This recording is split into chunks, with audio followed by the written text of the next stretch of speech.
So the Vatican announced today that Pope Francis had decided to accept the resignation of Washington Cardinal Donald Wuerl, a 77-year-old prelate who has been one of the most powerful and key figures in the U.S. Church for the past 30 years. The Vatican said the Pope had accepted the resignation, and then the Washington Archdiocese released a note saying that the Pope had asked Cardinal Wuerl to stay in post as the temporary apostolic administrator.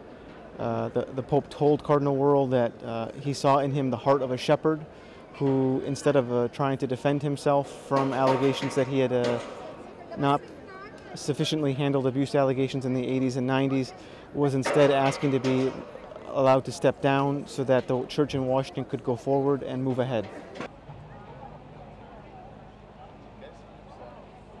Well, we had been expecting the Pope might make this move. Cardinal Wuerl had said he had come to Rome to ask the Pope to accept his resignation. We did not expect that the Pope would release this letter. It made it appear that the decision was a bit reluctant.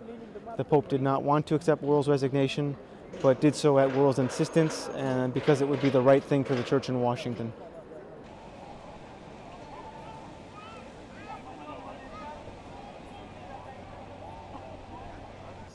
So Cardinal Wuerl has been the Archbishop of Washington since 2006, but before that he served as Bishop of Pittsburgh from 1988 until 2006.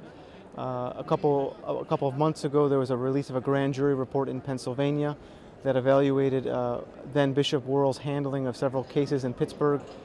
Although it credited Wuerl with fighting the Vatican on one case to make sure that an accused abuser was kept out of ministry, it raised questions about how he had handled other priests and whether he had done enough at the time to protect children.